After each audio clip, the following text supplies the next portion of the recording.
Здраво, Македонијо! Се надевам дека при рака имате крст, глогов колец или лук, бидејќи ќе ви требаат вечерва, како и во секоја една прилика во која гледаме повампирување на предавници и нивно препакување и препродавање под етикетата голем патриот. Да не објаснувам многу, видеата говорат сами за себе. Сега за мене Преспанскиот договор и ова и францускиот предлог или ова се што се случува со Бугарија се два антиподи. Преспанскиот договор заврши со тоа што Грција го прифати нашето право на самоопределување. Кај Бугарија имате негација. Нема прифаќање на нашето право на самоопределување. Ова беше тежок компромис, ама беше компромис. Тежок за двете страни и затоа смирува. Ова сега е толку небалансирано, толку е еднострано, толку е речиси цена страната на Бугарија со овие полурешенија, а проблемот при тоа не е решен. Ви изненади како реагираше Бугарија? Добро чувте, дами и господа. Ова е Никола Димитров од пред некој ден кој вели дека Преспанскиот договор го признал нашето право на самоопределување и делувал смирувачки. Да се прекрстиме за договорот кој толку многу не призна што не прекрсти. Но за разлика од Преспанскиот, сега бугарскиот договор стана лош и само на страна на Бугарија. И тука новинарот нормално го прашува дали Димитров бил изненаден од ваквото бугарско однесување. Да видиме една снимка од порано. Договорот за пријателство, добрососедство и соработка помеѓу Македонија и Бугарија стапува во сила. Шефот на македонската дипломатија Никола Димитров попладнево со својата бугарска колешка Екатерина Захариева го потпишаа протоколот за размена на документите за ратификација на спогодбата. Историјата ни се насмевнува, а едината ни се отвара, рече Димитров по потпишувањето. Носите се многу блиски, имаме многу сојузнички и партнерски пристап на прашањата. Историјата ни се насмевнува, а едината ни се отвара, рече Димитров по потпишувањето. О, да, не да ни се насмевнува историјата, а бе се кине од смеење. Ни се смее, плаче, липа од смеење, бидејќи ни се повторува, бидејќи или се правиме недоветни, или навистина сме. Ви изненади како реагираше Бугарија? И затоа Бугарија направи пресврт во неполни 3 недели есента 2019 година. Имаше демонстрации против корупција на улиците во Софија, имаше локални избори. Крај на септември 2019 Бугарија потпише декларација веднаш да почнат македонските евроинтеграции, заедно со Грција, Романија и Бугарија во Њујорк, на ниво на министри за надворешни. 3 недели подоцна дојде декларацијата од Бугарското собрание. Не направи Бугарија пресврт, туку ти или си или се правиш недоветен, изненаген и увреген за нешто што со мали прекини е државна политика на Бугарија веќе 150 години, дека сега се сменила и историјата ни се насмевнала, па си се шокирал подоцна затоа што донесоа декларација дека не ни го признаваат јазикот, идентитетот и реално правото на самоопределба како посебни македонци. Каков шок, Вау! Мене ми е чудно дали не можевте вие да претпоставите, сега вие работи што ги велите дека се случува, дека Бугарија за 3 недели ја сменила политиката кон Македонија, дали тоа не можевте да го претпоставите кога велевте како влада, сега зборувам, дека со потпишување на Преспанскиот договор којначно ги затвараме сите отворени прашања со соседите. Тоа беше наративот. Ние изградивме пруга за напред со Бугарија, ама они решија да ги фрлаат чините. Целоста да го изместат односот.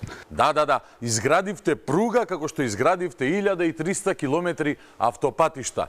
Но еве какви шини ставал Никола Димитров со неговиот подпис. Првиот протокол кој го потпиша екс-министерот за надворешни работи Никола Димитров со неговата колешка од Бугарија Екатерина Захариева. Поред македонската верзија е повеќе од јасно дека за македонската влада 24 мај е ден на бугарското образование, култура и словенското писмо.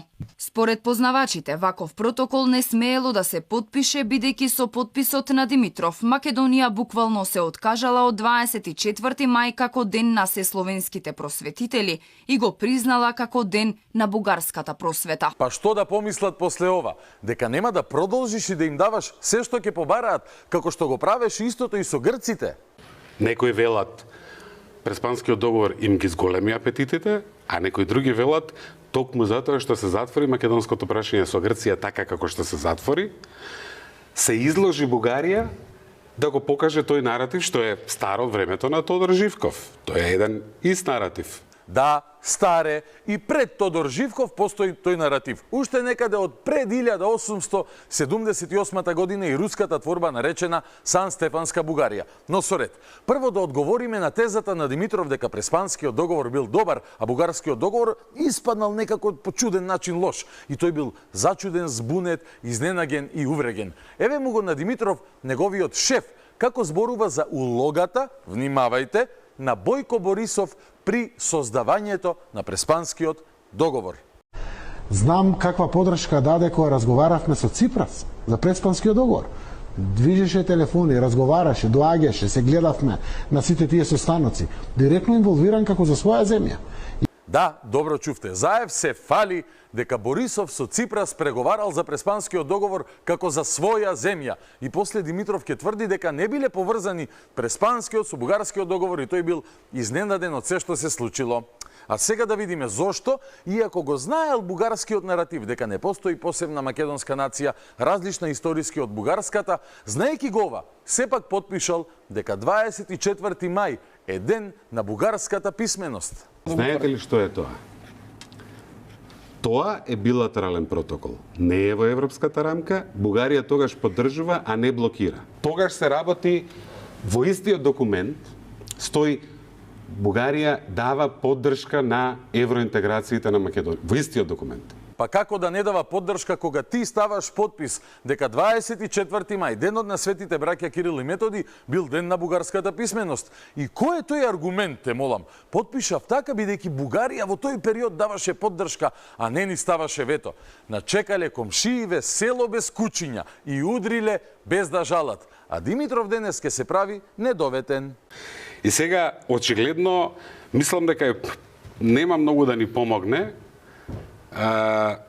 ако ние, Орике може да не блокираат и без договорот за пријателство. Дури имаме и повеќе аргументи вака. Еве го пак од 2023. Договорот со Бугарија не бил штетен, зашто може ли тие да не блокираат и без него? А вака сме имале аргументи.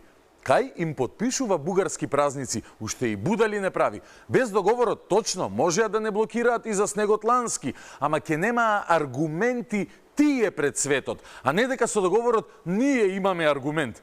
Тие имаат, бидејќи нели, сите добро знаеме што план имаат од самиот старт. Само се правите будали. И ден денес, само сега, без фотелја под својот задник, Никола Димитров прогледа. Ние имаме отворен проблем со Бугарија. Во моментов имаме влада која што се прави, божем е проблемот решен и божем имаме пријателски односи. Со држава која што официјално вели македонскиот јазик е дијалект вештачки. Го напише тоа на хартија. Тој наратив е стар. Да, тој наратив е стар, прастар, но еве што викаше Димитров додека беше министер за истиот тој наратив. Бугарија ќе го прифати македонскиот јазик, вели министерот за надворешни работи Никола Димитров по дводневниот престој во Софија оваа недела. Бугарија ќе го прифати македонскиот јазик, вели министерот за надворешни работи Никола Димитров по дводневниот престој во Софија оваа недела. Добро знаел Никиликс кои се позициите на Бугарија, па сепак јавноста ја убедувал дека секе си е окей со јазикот. Денес, без фотелја и тазе прогледан, го вели и ова. Едно е Бугарија тоа да го тврди во... Не се согласувате со таа кованица дека сега имаме чист македонски јазик. Што и да значи тоа, претпоставам без додавки, звездички и така нешто. Јас за таа работа се борев до викање на тие координациите внатрешни претходни. Ау, до викање доаѓало. Знаеме како вика Димитров, знаеме. Например, на митинзи во 2020 година, за да ги одржи на власт, овие кои го потпишаа договорот и му ја обезбедија фотелјата. Срамота е! Срамота е, луѓе! Срамота е, точно. Срамота е да потпишеш дека светите браќа Кирил и Методи се бугарски просветители, а после да се правиш неточен и изненаден. Срамота е да знаеш што ти мислат за јазикот, а сепак да лажеш дека ќе го прифатат јазикот, бидејќи тебе ти е меко во фотелјата. Срамота е. Срамота е преспански да го двоиш од бугарскиот договор, кога Бојко Борисов со Алексис Ципрас ти го договарале она што ти го потпиша во нивици. Срамота е да се шеташ по телевизија денес и да го зборуваш ова. Сега, една земја членка вика вештачки е, дијалекте и посиромашна верзија од нашиот јазик е. Тоа е реалност, тоа не се маргиналци. Вчера го слушам премиерот, вика, има на двете страни од границата некои личности, некои дури и партии, некои структури. Абе, државата Бугарија напиша македонскиот јазик е дијалект. Не може да се правиме дека ни е пријател. Не може де, ама ти го викаше ова. Историјата ни се насмевнува, а едината ни се отвара, рече Димитров по потпишувањето. Ни се насмевна историјата и ни ги прати своите кловнови за и ние да се посмееме малку. Абе, државата Бугарија напиша македонскиот јазик е дијалект. Не може да се правиме дека ни е пријател. Недоветно е, проблеми е и не е корисно. Нити за нас, нити за Бугарија, нити за еден ден се надевам. Да кажеме дека пријатели не се. Со вакви пријатели не ни требаат непријатели. И мислам дека е здраво да се препознае проблемот. Апсолутно. Поздраво е отколку да се правиме на удрени. Не ми се верува што слушам, но бидејќи се согласувам дека не треба да се правите наудрени и недоветни. Само ќе потсетам уште еднаш екс-министр Никола Димитров, што додека ти беше министер, говореше твојот шеф Зоран Заев. Сакам да испратам порака до сите граѓани на Бугарија. Ние сме братски хора, същи народ. Оти ние немаме споделена историја, немаме ни вкрстена историја, имаме заедничка историја. И тоа е заедничка. Може би и ова не си го видел досега, веројатно и сега си многу збунет. А дали си го видел ова? Мислех, че няма да го доживея този ден, когато един македонски политически деец на Скопие публично заяви, това беше преди месец, и това беше господин Зоран Заев, който го каза, че български и македонския народ са едно и също нещо. И сега ще подпише договора. В договора има една клауза, която изглежда на пръв поглед безобидна. Но тя, ако се изпълнява, договора първо да се подпише и след това да се изпълнява, както казват някои мои приятели, защото има разлика между подписат договори и изпълнението му. Но ако се изпълнява, това означава край на македонизма и наистина превръщането на Македония в една втора българска държава. Не така. Взривно, но постепенно. Се ти беше нацртано како ќе изгледа од водечкиот бугарски историчар и политичар и твој презименјак Божидар Димитров. До збор беше напишано, нацртано, ама ти се правеше недоветен и наудрен до ова ниво. Пред моштите на хероите на могилата на непобедените се поклони и вице-премиерот Никола Димитров. Тој, одговарајќи на новинарско прашање кои биле фашистичките агресори во Македонија, кажа дека многу било лошо ако лошото се врзувало за една цела нација. Со кого или против кого тогаш ете се случи нападот и почна народното востание во Македонија? Кои беа окупаторите, кои беа фашистите? Мислам дека ќе сгрешиме ако на нашите соседи, прашањето беше за Бугарија, го ставиме тоа петно како на цела нација. Доста бе со тие глупости дека ако напишеш бугарски или италијански или германски фашисти, велиш дека сите бугари, германци или италијанци биле фашисти. Кога ќе речеш во фудбал победија македонските фудбалери, значи дека цела нација сме фудбалери и сите сме победиле во некој надпревар. Или во реченицата бугарската пејачка украде македонска песна, значи дека сите бугарски пејачки украле македонска песна. Затоа што така ќе останеме назад, ако оцрниме цел народ, историјата ќе ни стане затвор и нема да имаме друг избор, освен да се мразиме и историјата ќе ни стане затвор. Да, бидејќи со твојата попустливост, па историјата ептен не ни стана затвор и ептен ни тргна напред кон Европската Унија. Борбата била против фашизмот, меѓутоа не треба да се лепи таа етикета на еден цел народ или на една цела нација. Исто така, не треба да се негира фашизмот и цар Борис да се прифаќа како ослободител или обединител, драг Никиликс. Што им викаме на тие кои го прават тоа? Срамота е! Срамота е, луѓе! И уште еднаш да се подсетиме што оваа најнова верзија на Никола Димитров има да каже како сега треба да се однесуваме. И мислам дека е здраво да се препознае проблемот. Апсолутно. Поздраво е отколку да се правиме на удрени. Така е. Ајде да не се правиме наудрени како овој човек.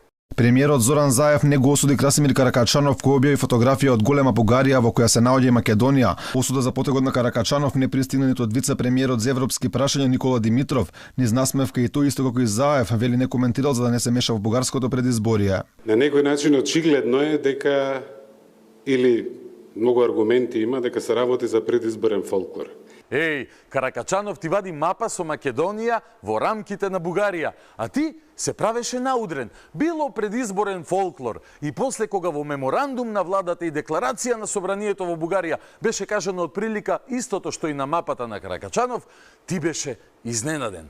Што викаме кога некој се однесува вака? Срамота е! Срамота е, луѓе! И затоа, тугиот срам нема да го јадеме. Туку ке се бориме. Вечерва борбата продолжува со фантастичниот професор Бранислав Светозаревиќ. Бидете со нас, започнуваме веднаш.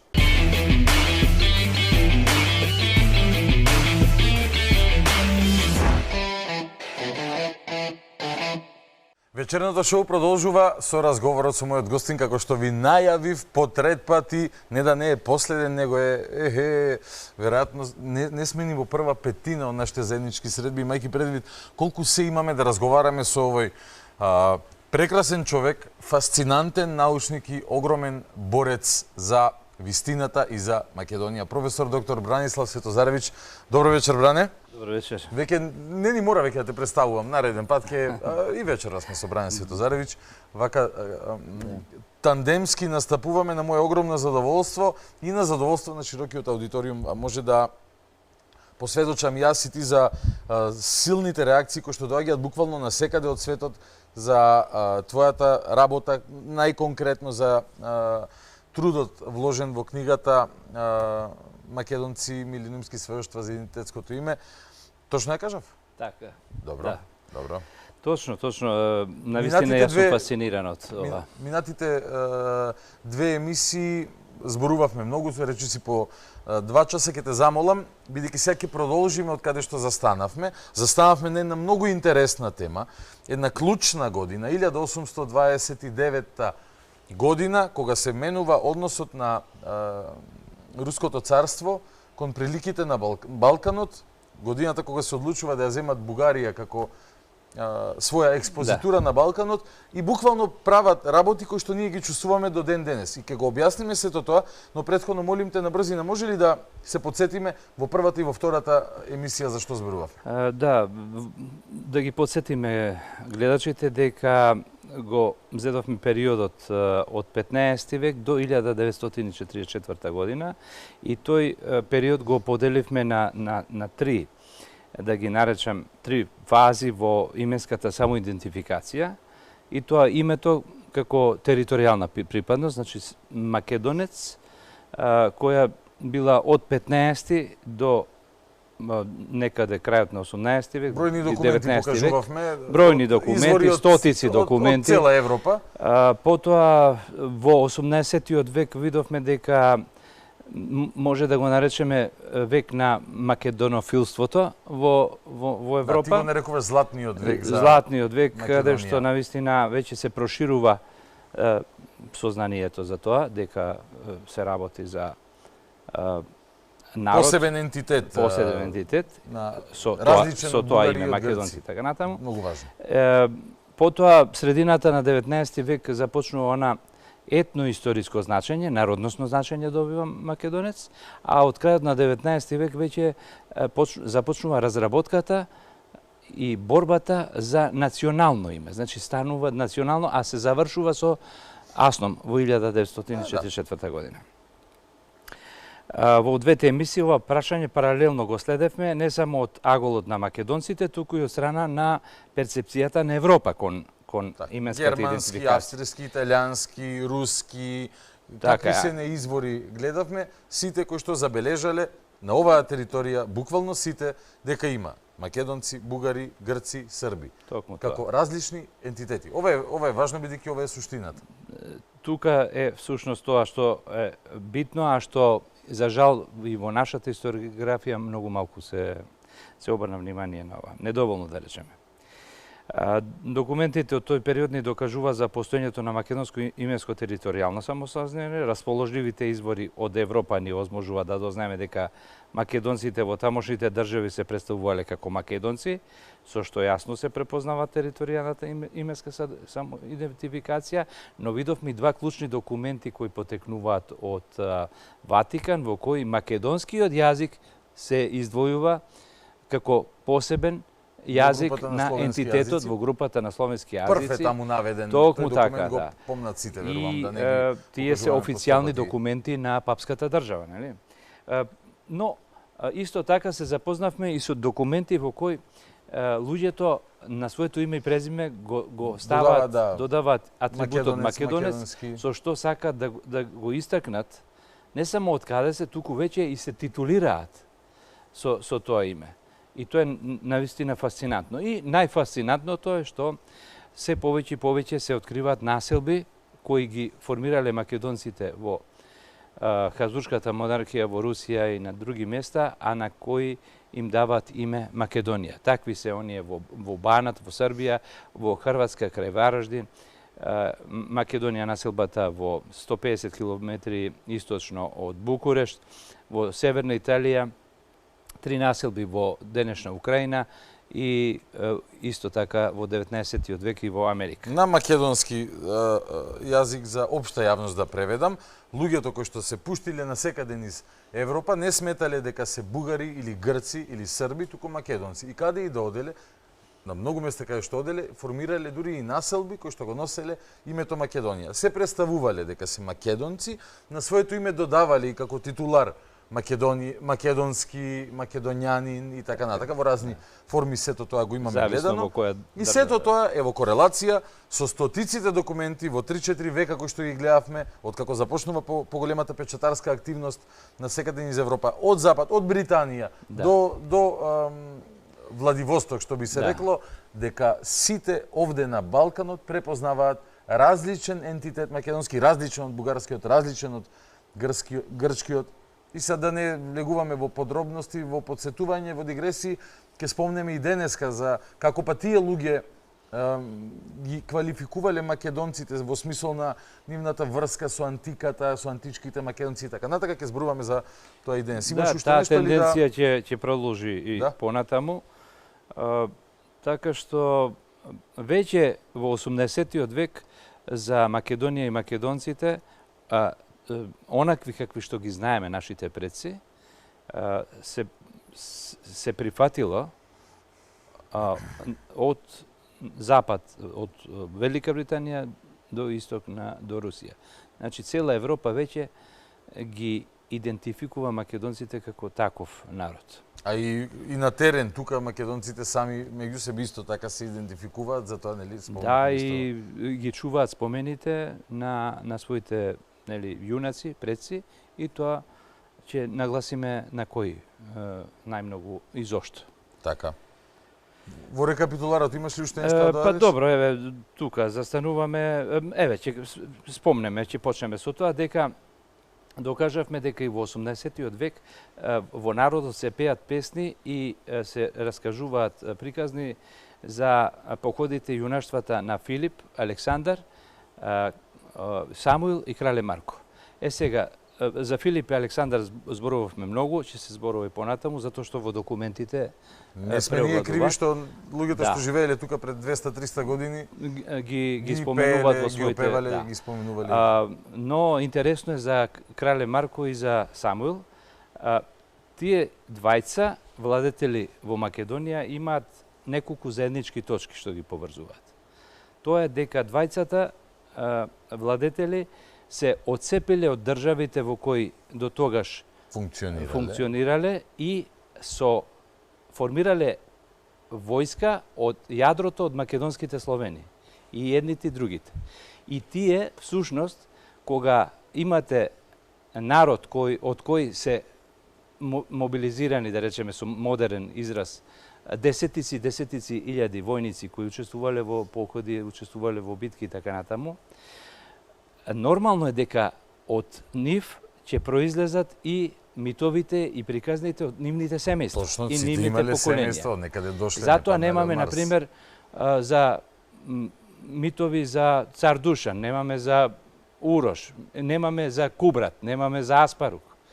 Немаме само за Самуил, кој јадрото својата войска ја создал токму од словенските племиња, македонските племиња во Македонија и со нив војувале, така што тоа е нешто што вака е природно и може секој да го разбере. Значи, кога зборуваме за митологијата и она што останало во традицијата. На крајот на краиштата, крал или водач е оној кој народот самиот го прифатил. А тука, навистина, народот ги прифатил како нивни кралеви токму. И Самуил и Марко. Да. Ке зборуваме за нив, ке наидеме и на ова што ти сега го опишуваш и преку сеќавања, сведоштва и друга документација. Ама ајде сега да почнеме од каде што кажуваме дека ќе почнеме. Кај што застанавме минатиот пат. Да, ја спомна 1829 година. Што се случува тогаш во Руското царство, што е исклучително важно и поврзано со нашата денешна реалност? Во тие години претходни се водат војни, руско-турски војни, во кои руската армија напредува и навлегува на Балканот. Со тоа тоа е во времето на царот Николај I и веќе се кројат нови планови за Балканот и во таа година се склучува и оној Одрински мир, во кој веќе руската војска доаѓа и до Дунав, до границите на етничка Бугарија, и сето тоа на некој начин ги наведува за понатамошна планови за понатамошна експанзија и на кој начин да се настапува. Добро. И што прават тие? Како им изгледаат тие планови за Балканот?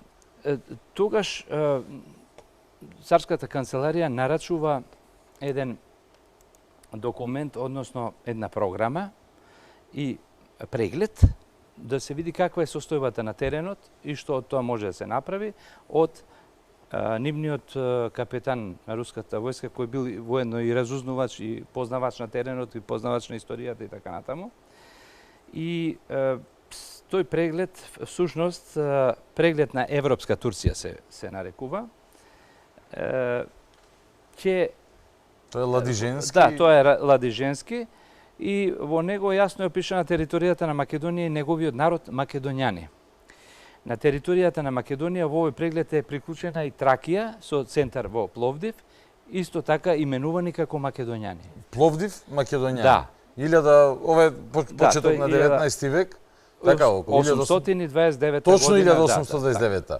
За македоњаните ладиженски пишува: македоњаните што живеат во земјата чија положба е планинска и нелегална кон исток, според мислењето на Ипокрит, многу поволно за развој на човечки способности, земајќи просветување од грците, брзо избиле со посебен блесок на политичката сцена, бројно посилни, со природни способности, со телесни квалитети и знаења добиени со образованието. Тие вчас ја поробиле Грција и за немногу години го расшириле своето владење се до границите на Хундистан.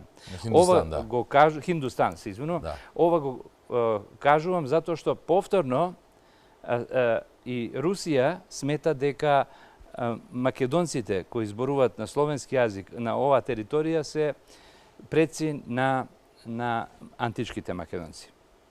Сега на 16 април 1929 година Богдан сега ќе образлажувам нешто што не е во книгата. Добро. Затоа што јас нема да имам што покажувам, да треба да слушаме внимателно. Добро. Имаше, значи, оваа книга 300 страници повеќе. Но се одлучив да ја намалам. Значи, и реши да оди со скромни 844 844 страници. Добро. На 16 април 1829 година во Санкт Петербург се одржала седница на вториот комитет на царот Николај I, на кој преовладало мислењето дека зачувувањето на Турција е покорисно, цитирам, е покорисно отколку што им штети на вистинските интереси на Русија. Значи, и ако воделе војна, да, се вика подобро да обстане, покорисно е за нас во моментот да токму така. Да не повторно се навраќаме на она заклучокот дека секогаш се поведуваат од интереси. Така е. Сите здрави држави, да речеме. Прво интересите свој, па после другите. Но се дават и можни сценарија како би можело ако доколку се повлекува османлиската држава од тие територија. Па така, аџутантот на главниот командант на руската армија, П. Пестел, предложил проект за државно уредување на европските владења на Турција во кој предвидува создавање федеративни кнежества од следните области: Влахија, Бугарија, Романија, Србија, Босна, Албанија, Ливадија, Мореја, Тесалија, Македонија и сега фактички тој на некој начин тие сите области кои на некој начин според него треба да се формираат во кнежества, да имаат еден заеднички центар во Цариград. Добро, тоа е еден план. Тоа е едниот план. Потоа е многу интересен за нас предлогот на државниот секретар на министерот за надворешни работи Јоан Каподистрија. Тој е грк. Добро. Кој значи му бил советник на министерот. Во Русија. Да, а преку министерот овој план доаѓа на состанокот на ова, да речем, на кабинетот, вториот комитет на Николај I. И доаѓа... Овој Каподистрија познато ми звучи. Па Каподистрија е всушност подосна ќе стане председател на Грчкото собрание. Аха, добро. Значи, еден од најважните, можеби, грци во создавањето на современата грчка држава. Што овој грк во 1829 година предлага на рускиот двор да се случува на Балканот? Вели вака, формирање на 5 нови држави, тоа, прво, Дакија. Тоа е Романија. Романија, некој, ако мисли дека тоа автомобил... Да, Дачија, Дакија. Тоа е, да, што ќе ги опфати кнежествата Молдавија и Влахија. Добро. Потоа, Србија со присоединување кон неа на Босна и Бугарија. Србија, кон не за се припојат Босна и Бугарија. Да, Србија да биде државата, а Босна и Бугарија да бидат... Не, едноставно во незината територија на Србија да бидат и Босна и Бугарија. Трета држава предлага да биде Македонија, поздравувајќи ја и подразбирајќи ја под ова именувањето и цела Румелија, односно повторно Пловдив и јужниот дел. Само секунда, те молам. 1829 година. Каподистрија, иден председател на собрание на Грција, тогашен советник на министер во царска Русија. Предлага формирање на Македонија, како држава на Балканот, кон која што ќе присоединети оној тракискиот дел, односно точно. Пловдив, така и околината. 1829 година е 7-8 години после тие востанијата. Кајнив една година пред да си ја, така 1830 1821 е грчкото востание. И формирањето на државата. Во 1830 исто има некој... Тука не знам на што мислиш. Како и да е, може да придодаваат некоја мала територија, но тогаш не размислуваат на Македонија воопшто. Не, тие всушност не само што од тие размислуваат дека треба да биде посебна држава и далеку се од Македонија, затоа што замисли тој предлага четврта држава да биде Епир, заедно со Горна и Долна Албанија. А петта да биде држава областите на грците, односно Пелопонес со околните каде што реално и е Грција. Со околните, острови и плюс на север да се простира до реката Пенеј. Тоа е граница со Тесалија. Значи многу далеку од Македонија. Значи, во тоа време немале такви амбиции. Немале воопшто. Затоа што знаеле дека таму живеат други народи. Меѓутоа, после мегали идејата кога се развива кај нив, во 30-тите, 40-тите години, веќе апетитот се повеќе расте. Бране, овие документи тајни се, нека ти ги копаше во некој бункер 500 метри под земја или може ли... Не, тие се наоѓаат во руските архиви. И можел некој да ги... Некој ги отишол, ги истражил? Наши истражувачи, меѓутоа ова се малку израстурено беше кај нас. Да, добро, ти го среди. Го средив и најмногу на ова прашање работел академикот Блаже Ристевски, можеби и некои други, се разбира. Меѓутоа, мислиш дека во комисијата наша заедничка со Грција некој некаде ќе спомне дека вие кога си ја формиравте државата, баравте да Македонија да е посебна и независна. Зборувам за цела, не за Вардарска, него Македонија во своите не верувам искрено. Историски граници. Не верувам со оглед на какви ни се инфериорни позициите, мислам дека до тоа нема да дојде. Дај Боже да го направат тоа, но Ние го правиме. Сега и оние што сакаат да слушнат и разберат, ќе разберат. Во суштина Грција Македонија добива во Балканските војни и тоа поради туѓ интерес, како и се што се случува во историјата, се случува поради интерес на големи сили. Токму тоа. Така се пишуваат истории, така се прекројуваат држави, така било, така и ден денес. Зборуваме за овие работи за да ја разбереме денешницата и да размислуваме за еднината. Да не те прекинувам. Гркот како Подистрија барал независна Македонија. Имаме уште еден проект. Тој е на истата седница е разгледан и овој мемоарот на рускиот гроф М.Н. Булгари, кој предлагал градовите Варна и Бургас да влезат во Русија, Загреб да биде слободен град, а на Балкан да се создадат следните држави. Грција со Килкиските острови, Самос и Крит, Северна Албанија, посебна држава, Македонија и повторно дел од Тракија да биде во повторно Пловдив е споен со Македонија, нема се до сливот на Марица. Северна Србија и Босна да останат под протекторат на големите држави, тука се мисли на Хабсбуршката монархија и на Русија. Тие се двете големи држави тогаш. Молдавија, Влахија и Бугарија да потпаднат под руски протекторат. Мене ми е најинтересно за Македонија. И во овој план некој предлага, тој е агјутантот спомна Булгари. Предлага Македонија да биде посебна држава и сите малтене го гледаат и тој дел околу Пловдив како интегрален дел од Македонија. Ова е интересно бидејќи нели после ќе се сменат работите, денес се драматично поразлични, но тоа е многу интересно.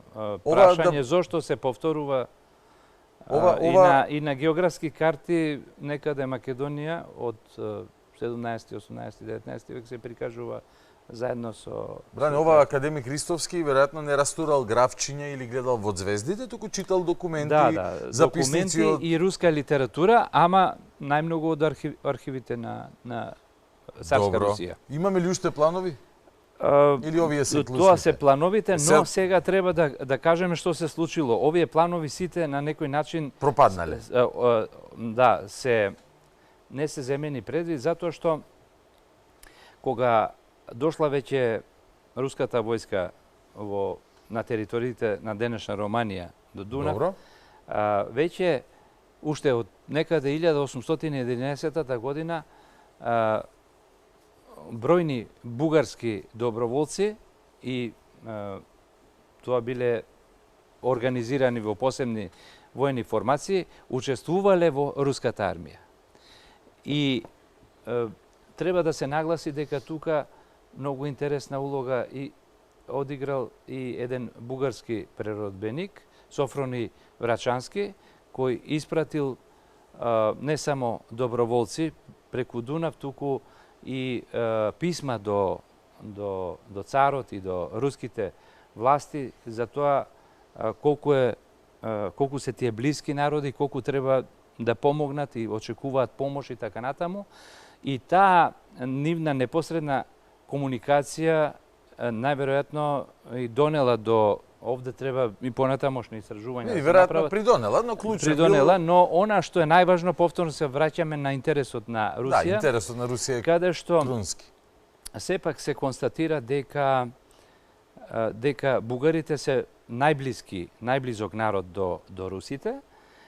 Тие потекнуваат од последното нивно доаѓање на прабугарите е од областа на Волга и имали таму некое кнежество, имаат некаква заедничка историја, заедничка конекција и така натаму, вклучувајќи ги овие блиски сега контакти непосредни. Кога бугарите не се наизмешани баш со словените, така. Но реална пречка тука се појавило тоа што кај бугарските интелектуалци се јавува свест елинска. Они всушност цело време отвараат, самите бугари отвараат елински училишта. Чекај. Ти ми за истиот период говориме, така? Во Бугарија бугарите се декларираат како грци, бугарските интелектуалци? Да. Сам да кажам грк како соционим или како... Не, тоа е веќе, како да кажам, кога ги читам овие бугарските историографии, таму се покажува дека имало десетици елински училишта низ територијата на Бугарија, кои ги отварале самите бугари во градовите, и тие, според зборовите на бугарските преродбеници, самите се сметале дека се елини и дека тоа е престиж и дека треба да бидат елини, затоа што било срамно да се каже дека се бугари, затоа што бугарското го изгубило она етничкото во себе, туку представувал соционим, кој бил на некој начин символ на неписменост, например, за селаните се викало дека се бугари, за простите луѓе, за неписмените луѓе. Оние кои што говорат на прост јазик. Токму така. И сега, например... А како ова кореспондира со... Според бугарските историчари, например, Попов и Божилов, во нивната книга Историја на Бугарија, на страна 191, на нивното издание на српски јазик, вели сите христијански народи на Балканскиот полуостров се сметале за рум милет, односно грци. Рум милет, ромеи. Да, што значи дека бугарите го изгубиле статусот на посебна етничка заедница. Значи, за овој период самите бугарски истражувачи ова го наведуваат. И затоа јас се базирам исклучиво на нивните истражувања и што објавувале. Се разбира, тоа е многу повеќе од она што јас можем да прочитам, но секаде се повторува истото. И најчесто се споменува, нели, основачот, е оној преродбеник Априлов, кој секаде го среќаваме и кој јасно го укажува и докажува ова. И токму затоа, во истата година, значи се случува тука, 1829 година, се појавува и првата книга за историјата на бугарите. Тоа е книга за денешните, сегашните, некогашните бугари. Парафразирам, значи таа беше, има точен назив. За сегашни, за старите и сегашните бугари. Бугари, од Јури Венелин, тој е од Украина, меѓутоа Рус од Украина, кој за потребите на Русија првенствено ја прави оваа книга, која треба да биде основен учебник на бугарските интелектуалци за да ги воспита дека тие се бугари, а не елини. Значи вака, Русија решава, да сублимирам, дали добро те сватим. Русија решава да го шири своето влијание на Балканот преку Бугарија. Ова е 1829 година. Грција веќе се етаблира како држава, а не бугарите, русите го губат своето влијание таму. Значи на Балканот влијание врз Грција имаат Британија и Франција. На Русија и треба топло море. Ја бира Бугарија. Претходно имаат обид со Србија. Меѓутоа таму интересите се судираат со Хабсбургската монархија. Хабсбурзите се во реалност. Овие се на крај од сите тие предложени планови, еден башка план од сите нив, кој што другите планови предвидуваат Македонија да биде една солидна голема држава на Балканот, русите викаат ние ќе играме со бугарите. Може ли да е тоа затоа што имале шубе, да кажам, дека ако инвестираат во Македонија, утре ден можеби Македонија да им се оттргне од влијание поради, нели, античката историја, поголемата блискост со појужниот дел, нели, со сите народи кои што живееле појужно од Халкидики. Секој историчар мора да се обиде да размислува според времето кое го обработува, а не од она што сега како ги гледаме работите. Секој документ што е напишан мора да го гледаме во кое време е напишан, зошто и како е напишан. Точно, повеќе треба да се анализира тој што го напишал тоа отколку самото дело. Кога ќе го разбереме него, зошто, што е неговото обкружување, во какви услови живее, тогаш можеме да разбереме и што пишува внатре. И сега, во 1829 година... И сега ова фактички, Јури Венелин ја става Македонија во бугарскиот пакет. Тој во историјата, уште нешто сакав да прашам, прости, објаснивме зошто Русија се насочува кон Бугарија. И бидејќи решава да го распостели своето влијание преку Бугарија, им пишува историја и организира освојување на теренот. Чекор по чекор, така? Тоа не го прави тој, туку руската држава. Но, еве, на пример, Венелин треба пишува да се историја каже, на Бугарија. Историја на Бугарија. Тој се и повикува сега- таму на старите прво, и второ Априлов ја бугарско царство. споменува дека таа била клучна за да тој се убеди дека не е Елин, туку е бугарин. И тоа се случило и со русите другите. ги бугаризираат бугарите, кои што мислеле дека се грци. Така е. Сакале да бидат грци. Русите на теренот на Бугарија и на Македонија се соочиле со еден проблем, тоа е именскиот. Добро. Каде што бугарите интелектуалци, оние писмени се нарекувале себе си елени, а во Македонија се нарекувале македонци. А требало сите да станат бугари. А македонци за нив веќе било една потенцијална опасност, затоа што можеби ќе асоцира на Грција.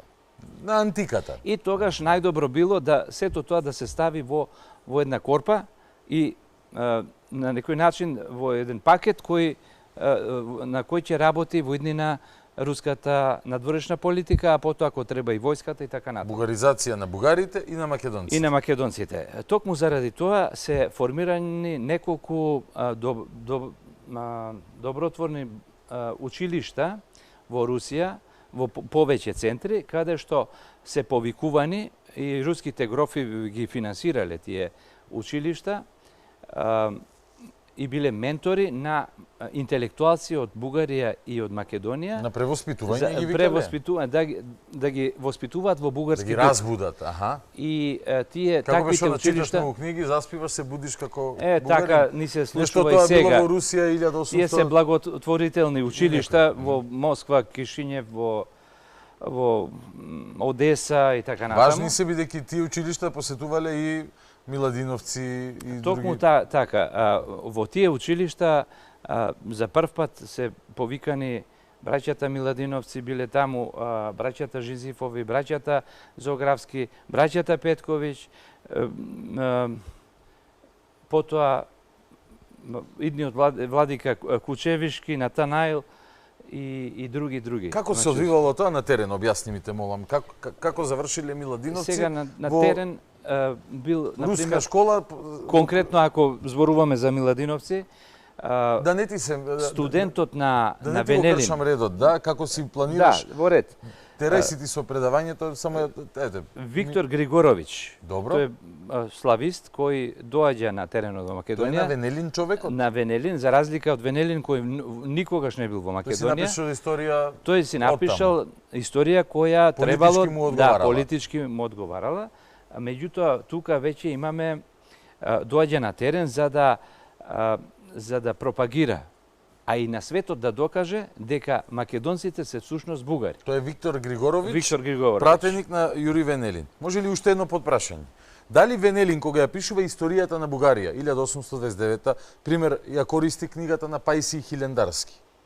Тој не ја користи, меѓутоа Русија веќе ја помага да се испечати таа книга и таа веќе во пакет заедно со книгата на Венелин почнала да се дели на македонските интелектуалци во Македонија и во училиштата таму каде што таа книга е напишана, нели, кога србите и грците го зезале на Света Гора, сега народски кажано, дека немате историја, не сте напишале историја, и овој седнал и решиле, сега јас ќе напишам историја на Бугарија. Па така, некако, добро, тоа е веќе едно друго прашање, но секако под влијание на... Какви книги учеле какви книги биле користени да се превоспитаат миладиновци и другите преродбеници? Така, и една од тие книги е и на Пајси Хилендарски.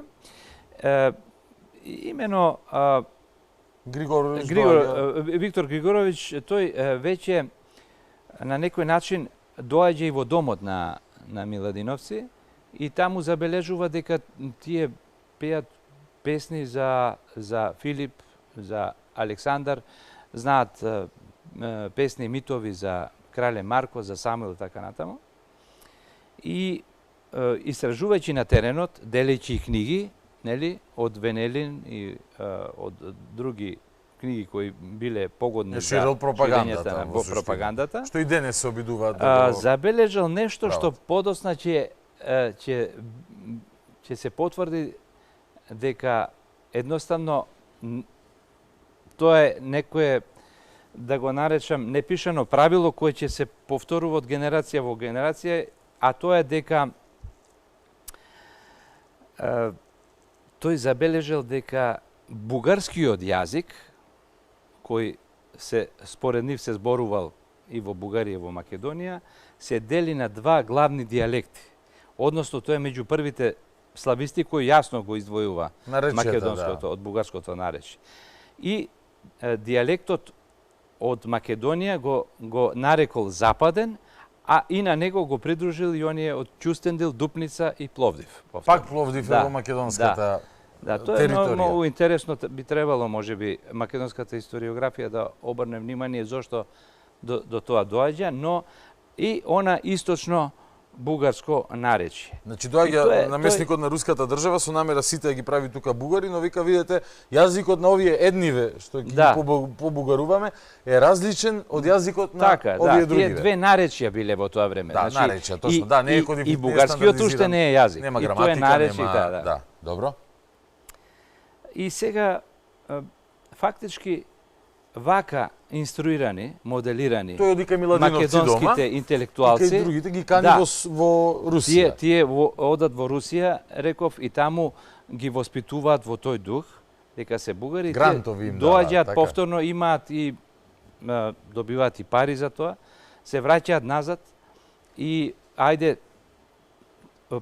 според иницијативата која веќе била модерна, да се направи заеднички чешко-словенски јазик, например чехословачки јазик. Добро.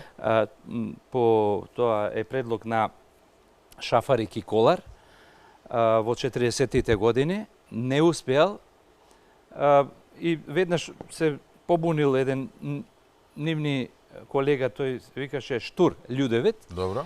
И тој едноставно тој обид да се направи од два јазика еден не успел. Потоа во 50-тите години србите и хрватите се договараат за некој заеднички српско-хрватски јазик со Босна, Херцеговачкиот говорно подрачје таму во говор да се употреби како основа, но и тоа со тек на време пак има некакви, иако да речеме многу се блиски, многу поблиски, неспоредливо поблиски од македонскиот и бугарскиот, сепак тие обстајуваат како посебни јазици и во таа насока и во тој дух се обиделе сега да се направи од овие два говори, од македонскиот и од бугарскиот, да направат еден јазик. Меѓутоа, што се случува?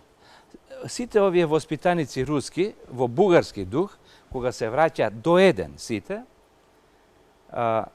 не се согласуваат со бугарските интелектуалци и не можат да најдат заеднички јазик кој дијалект да превлада. И буквално заеднички јазик не може да најдат, да. И сега тука се случуваат некои многу интересни работи кои... Ове, вака, да објасним само, крунски важно, бидејќи во тој период јазикот фактички ќе стане еден од темелите на народното будење. На народното будење, да. Посебноста, јазичната, црковната, историската меморија и така натаму. Се тоа на некој начин покажува дека оваа генерација, иако била под силен притисок на авторитетот на Русија, сепак ниту еден од нив не попуштил на своето. Кога е јазикот? Да, кога се рекле, добро, ајде нека биде бугарски, ама ние не можеме да го прифатиме јазикот нивниот, преку места реката, туку оној што ние го зборуваме. И сега тука што се случува? Во 1867 година првиот учебник на Димитрија Македонски Димитар Узунов излегува на македонско наречие. Добро. Следната година, 68-ма, Кузман Шапкарев се појавува со букварот. Во 1872 година Вењамин Мачуковски ја подготвил за печатање првата, да речеме, граматика, која наидува на жестока реакција во бугарскиот печат и во Букарешт и во Цариград. И потоа ваквата тенденција го принудило бугарскиот екзарх Антим да го испрати Петко Рашов Славејков, што го спомнавме, на теренот на Македонија во 1874 година да види што е тоа толкав отпор кон Значи во суштина дури бугарскиот овие јазик, руските фактично. воспитаници во бугарски дух од Македонија, кои што некои од нив ја прифатиле руската номенклатура нова, дека нели сега Да, тоа е како маркација, една ајде добро, во ред, меѓутоа политоним, дека вие ќе се викате политон, дека сепак не можат да прифатат да творат на јазикот кој што е различен од нивниот. Да, токму тоа. Што е крунска разлика, идентитетска. Така. И сега во тој дух Петко Рачов Славеков во писмата до Антим вика ова навистина голем отпор има овде. И тој отпор е огромен и не верува дека е песимист дека нешто ќе се направи. А начело на отпорот, на тоа движење, фактички он веќе како движење го опишува, е Димитар Поп Георгиев Беровски. Оно истиот кој ќе го организира Разловечкото македонско востание и ќе го Кресненското македонско востание. Значи, наместо да се задуши таа тенденција за извојување на македонското наречје, како посебно во однос на бугарското наречје, тој јас се повеќе се зголемувал. Бидејќи имало обид притисок да биде споен. Имено. Исто како и денес. И тоа доживува свој врв со објавувањето, со појавата на Ѓорѓе Пулески, неговите книги, и тоа во 1875 година речник од 3 јазика, словено-македонски, арбанаски и турски. Добро. Потоа во 1878 година сакам да обрнам тука внимание на правилата на македонското востание. Затоа што во Кресненското востание главни водачи во македонското востание се всушност Димитрија Поп Георгиев Беровски и Ѓорѓе Пулески. И јасно е во која насока оди востанието, дека тоа востание всушност се бори за слобода на македонскиот народ. Тука тоа експлицитно да се создаде автономија и држава која ќе биде посебна од другите. Сега, би сакал да цитирам некои моменти. Во правилата на македонското востание ги има и следните реченици. Ние востанавме како поборници на слободата. Со нашата крв, што ја пролеавме низ полињата и горите македонски, ние служиме како македонска војска на Александра Македонски за слободата со нашата девиза слобода или смрт. Аман бе со Александар, пак ли антиквизатори имало и тогаш во 1800? И тоа упорни многу. Понатаму, во востанието учествуваат луѓе од самата Македонија, кои се чувствуваат македонци и ја сакаат слободата на својата татковина. Понатаму, нашата цел не е никаква тајна, тоа е ослободување на Македонија, таа земја на словенските просветители и учители Свети Кирил и Методи. Точно веќе имаме етно-историско означување. Дека се македонци, дека тие македонци се наследници на Кирил и Методи и на Филип и Александар. Веќе тоа значи една народносна свест. Може само да го покажеме и печатот на востанието. Печат, значи на началник на штаба на македонското востание 1870. Значи македонското, така не е грчко, не е бугарско. И во сите документи стои македонското востание, не кресненско. Не знам зошто кресненско преовлада, најверојатно за да многу не се споменува и да некого не иритира тоа. Сега во оригиналот е македонско. Сега сакам да кажам нешто, да прокоментирам околу печатот. Јас учествував на дискусијата на меѓусебната таа научен симпозиум во Битола 2016-2017 меѓу Бугарската академија и Македонската академија на науки. И таму колегата Владо Поповски им презентираше документи од Кресненското востание и еден од колегите академици излезе во името на сите, рече, па знаете што, вика, бугарската наука има став за ова, дека ова се скопски фалсификати. И колегата Поповски им рече дека овие документи кои тој ги цитира не се од архивите во Македонија, туку се од Британија и Русија, и дека печатот кој вие го негирате, вие веќе сте го објавиле во вашето во вашиот гласник на Бугарската академија уште во 1942 година. Пепел. Мислам пепел, дека вака, тоа беше кажано, пепел. сосема доволно. Бришење под, вака со. Фалсификати на Скопје, да, добро, вие ги објавивте, другари, и сега што правиме? Токму затоа мислам дека не треба нашите луѓе толку лесно да потпаѓаат на некој Facebook страници таму, на некои профили, на некој каде што на еден многу перфиден начин се пропагира. Ке ги спомнам, сум ги воочил јас, нели тие пропагандистите денес, ама чекај се вака. Ќе ми дозволиш ова да дочитам, многу интересно. Ајде. Значи, македонците во македонското повстание покажуваат јасно, рековме, етноисториско чувство. Сега, во членовите 186 и 187 Добро. на Уставот на македонското повстание се вели: Македонскиот востанички комитет ќе ја извести и владата на кнежеството Бугарија. Добро. Дека македонците не ќе имаат друго мешање со кнежеството, освен братска помош од тие словенски наши браќа. Македонскиот востанички комитет ќе се представува од наши депутати, а кнежеството при комитетот може да испрати своји депутати. Веќе насетиле дека ќе има мешање од кнежеството во востанието и тоа се случило. И затоа ќе прочитаме после едно писмо испратено од востанието до еден од клучните луѓе, Калмиков, тој е руски офицер доброволец во востанието, кој им вели вака, циркуларно писмо: доколку не го именувате овој комитет како македонски, сите писма ќе ви се враќаат назад. Ќе видиме, значи јас парафразирам, но таму е јасно тоа изразено. Во член 200 и 201 се зборува за односот со бугарската екзархија. Светата бугарска екзархија, начело со неговото блаженство, води политика повеќе од чудна, бидејќи под претекст дека се грижи за македонците кои остануваат под непосредната власт на турците, ќе спечали да има влијание пред нив, за да испраќа духовни началници, владици во Македонија, што ќе го заштитуваат македонското население од потисниците. Тешко на Македонија. Македонскиот востанички комитет не ја одобрува таквата калпава политика, која што ги разбива со средоточените народни сили и ги врзува рацете на Македонија за ослободувањето. Македонскиот востанички комитет ги поканува свештениците во Македонија да не ги исполнуваат екзархиските наредби во земјата и да се присоединуваат кон востанатиот македонски народ до ослободувањето, а подоцна ќе се реши и црковното прашање во Македонија.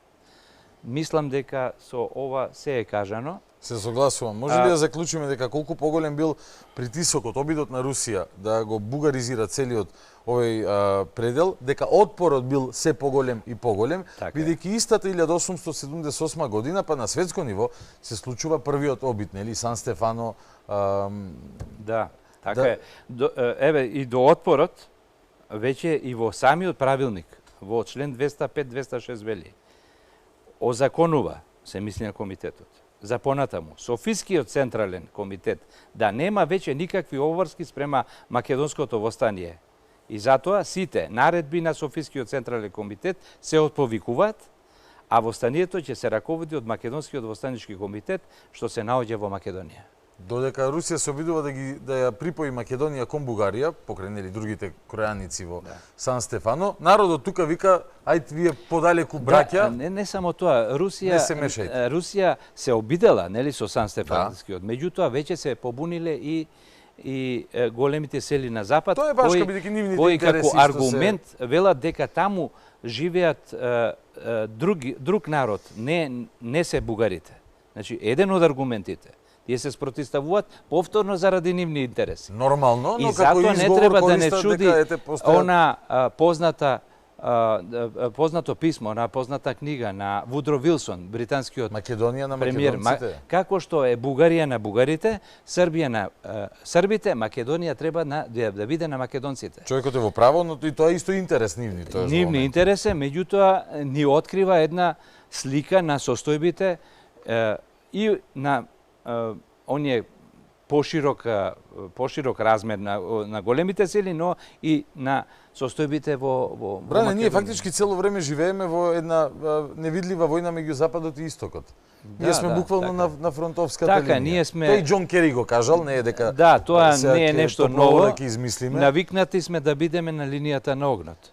И буквално, нели, како и да се прераспределуваат интересите на оваа трансверзала кај што се наоѓаме, некој преовладува, па после друг ќе преовлада, па ќе има некое мешање на карти ново. Но народот останува. Народот останува, браво, одлична забелешка. И денес... Тоа кај Миладиновци што било Александар и Филип. Миладиновци биле собирачи. Да, тие биле собирачи, Значи, но и во нивниот дом се пееле тие песни, ќе видиме. И дека народот ги пеел. Ги пеел народот, да. И токму затоа Константин Миладинов во тие збирката на песни не само што објавил македонски песни и своји песни, туку во таа збирка на бугарски, нели, песни се и бугарските кои ги позајмил ги помакедончил. Но ќе видиме за тоа како реагирале тогашните бугарски интелектуалци на сите наши преродбеници. Сега предлог давам, предлог еден имам ваков. Да се вратиме ние сега пак на преродбениците. Да. Значи векот малце го отидовме до македонско да, заради остание, руската политика. Заради руската политика и ја свативме руската политика. Сега да видиме ефектите на таа политика. Значи земаат интелектуалци да ги превоспитуваат дека се бугари. И од Бугарија земаат да им кажа вие не сте елини, како што мислеле дека се елини, некои нивни интелектуалци, туку дека се бугари. Тоа повлекува има некои рефлексии, тука нели нормално тие се враќаат од таму, учејќи од историјата на Венелин што напишал наменски поради политичките цели на Русија, историја на Бугарија, па и си Хилендарски она така доста бајковита на места книга која е напишана па под грчко можам да кажам влијание бидејќи на Хилендар и на Светагора, она што свештените лица, она што го изучуваат е малце поразлично, односно е таму па е грчкиот интерес и грчката номенклатура на крајот на денот за грците, сиот прост народ се бугари. Тоа е нивниот именски однос кон нештата. Тука се сакам да искоментираме онаа генерација на преродбеници наши како Пејчиновиќ, како Крчовски, Гологанов, тоа биле сите монаси, тоа биле лица од црквата. Тие биле црковни лица за кои народносното име воопшто не било познато, ниту имале народносна свест. Тие не се дел од никој народ, тие се дел од Божиото стадо. Така е. И меѓутоа се обиделе за прв пат, и тоа е првата генерација која пишува на народен јазик од подрачјето во кое живееле. На препростејши јазик, за да можат тој да го приближат на народот. Добро, тоа е нивната епохална улога во... Затоа тие, например, во нивните дела пишуваат дека пишуваат на препростејши болгарски или волгарски или вулгарски јазик, што значи словенски. Затоа што во грчката патријаршија сите словенски јазици се нарекуваат волгарски и затоа сега за нив словенски се мисли на старословенски. Но тоа време Кирил Пејчиновиќ не употребува старословенски јазик, се мисли на словенски на старото словенско писмо. Старословенски ние, овие генерации во 20 век, крајот на 19 век, веќе на факултетите се прифаќа. Но за тие луѓе тоа било она што го прокламирала Османлиската држава и она што била официјална црква. Една била, тоа била Цариградската патријаршија, за која што простиот јазик е бугарски. Сите словенски јазици ги става во тој корпус. Ги нарекува волгарски или болгарски. Или бугарски. Зошто ми ова важно, знаеш? Бидејќи вака кога ќе ми го објасниш, мене ми звучи при што на графчиња не си го гледал, нели? Туку се работи за научно истражување, логицирање и поврзување на факти, влегување во контекстот, влегување во времето и местото кога нешто е произведено, за да се тоа разбере. Така е. И ако тогаш нема тука, например, прво, во Бугарија нема народносна свест во тоа време, кога Печиновиќ го пишува Огледало, а не во Македонија. Значи, надворот Печиновиќ Огледало. Печиновиќ себе се сметал за чедо Божјо, нели? Да. И мора сега ти пуштам едно видео. Бидејќи неколку века подоцна постојат монаси кои што немале прилика, веројатно, на овој начин, темелно, студиозно, да ги разберат историските околности. И кажуваат различни работи од овие што ти ги кажуваш. Темата не е најпријатна на свет, но ете, можеби ќе придонесеме со коментирање на ова, да се размисли малце подлабоко и да се, можеби, и промени односот. Ајде да погледнеме едно видео од манастирот Свети Јован Бигорски. Еден млад човек што расте нели во една таква со години градена идеологија, ен таков македонизам, и сега одеднаш тие митови за античка Македонија, за не знам, некоја супернација се рушат, и сега тој отвора книгите и таму гледа се до 45 да се знае. Българи, така, сите. И сега тој наеднаш во него се создава како еден вид страв. Си вика, леле, ами сега го признаеме, ова ќе се стопиме, ќе не нема. А не треба да го имаме тој страв. Разбирате, сега денес кога не може да ја негираме по македонската нација, или македонската држава, или македонскиот јазик, нели? Те сакам да ја покажам тука ова една ретка книга, Огледало, од Кирил Печиновиќ, печатена во 1816 година во Будим. Книга сија зовома ја Огледало. Оваа книга, наречена Огледало, описација ради потреби и ползување, се напиша заради потребите и ползата, препростејшим и некнижним јазиком болгарским долнија мизија, на прост и некнижен болгарски јазик на долна мизија. Тоа е првата книга печатена на народен јазик. Ете, го погледнавте видеото, ова е снимено пред неколку години од страна на бугарската BTV, го видовте монахот Кирил од Бигорскиот манастир, како резонира, како размислува.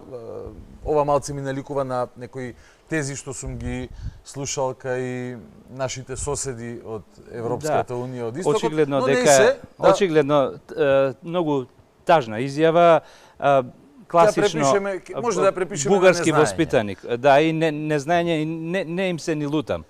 За тоа незнаење. Затоа објаснуваме, за да ги разберат нештата. Штом веќе чита, јас му прашање само имам едно. Тој вика книга препростејши бугарски јазик. Дали е препростејши зборот бугарскиот јазик? Па не. Па не, да. Самото читање на текстот кажува дека за словенски. Не, текстот е целиот е на тетовско-скопско наречје, но имаме уште нешто многу поважно. Ајде. Еве му препорачувам на младиот монах да прочита и друг документ. Значи, ако сака веќе да настапува на телевизија, добро би било да прочита малку повеќе. Добро. Ова е писмо на игуменот Кирил Печиновиќ до кнезот Милош Обреновиќ. Добро. Тој го моли да му се испратат некои нови црковни книги, затоа што биле уништени веќе неговите кои ги употребува, и да се печати неговата следна книга Утешение грешни, најверојатно, овде не се споменува, но 1833 година. Добро. И во таа книга веќе вели, оваа книга е напишана на препростејши език. Веќе бугарски и го нема. Но вака го титулира кнезот Милош. Добро. Вели вака: Божју милостију великому господарю и избраному кнезу Милошу Теодоровиќу. Значи, а ние го знаеме како Обреновиќ, нели? Боговенчаном српскија и болгарскија земји. Значи, според него, Милош Обреновиќ е од Богот крунисан на српската и бугарската земја. Добро. Што исто не е точно. Да. Значи, сакам да кажам колку Кирил Печиновиќ знаел, колку бил свесен за некои работи. Значи, тука бугарски значи... Бугарски значи бугарска земја. Точно бугарска. Точно, баш не се мисли не словенска. Аха, добро. А после јазикот негов во книга вели сакам вика да дознам од вас дали книгата, мојата книга ќе печатите на каков јазик вика. Дали на српски или на волгарски език. А тоа значи дали на српски или на словенски јазик. Волгарски. А ваму е болгарска земја. Значи прави дистинкција меѓу јазикот кој е волгарски, значи е словенски, а ваму земјата бугарска, затоа што он ги гледа така. А тој самиот смета дека живее во Србија. Добро. Види сега ова. Затоа рековме балканска мешаница. Добро. Тоа го ради дежнух писати, а ште не со рамнен вашего светљаго величества, дерзнух писати. Обаче, љубе ради духовнија и нашеја српскија отечество. Јас го сега титул, молим те, го напишам, затоа што се осмелив да ви напишам јас, кој не сум рамен на вашето свето величество, сепак за љубовта и заради духот на нашата српска татковина. Сега, ако ова го прочита младиот монах, ќе констатира дека бугарите се срби. И Кирил Печиновиќ дека е србин. Да, добро. Па остае згора на тоа, па Ич се презива. Затоа ти реков, бугарите дека се срби. Значи не може на таков начин да се од тука што констатираме дека всушност воопшто кај него нема чувство за народност. Тој знае за бугарска земја, српска земја. Така. И дури вели вака вика. И заради духот вика на нашата српска татковина и молитвите на светите српски просветители Симеон и светиот Сава, светиот Лазар, кнезот српски ктитор на Лешочкиот манастир, свети Атанаси. И тоа не е точно. Тој не бил ктитор на Лешочкиот манастир. Ама тој смета дека е тоа така во тоа време. А зошто смета? Објаснува вака. Понеже не учихом во никое школо, ни парастехо во некои палати нашего езика, ни во палати чуздија вери, но од зачала и од нин пребиваем в гурбетлок во местото уништожени во запустени свјати цркви и манастири. Објаснува дека да не му се лути, затоа што многу малку знае, и знае и за јазикот, многу малку учел, и затоа што не растел во палати на јазикот, туку живел и работел во уништени и запоставени свети цркви и манастири. Супер. Со ова се дава една целосна слика на тоа да го разбереме во тој дух дека, што можеме да заклучиме, дека Кирил Печиновиќ и Јоаким Крчовски знаеле само за нивната христијанска припадност, вера, знаеле за некакви земји околу нив, нешто што прочитале, знаеле дека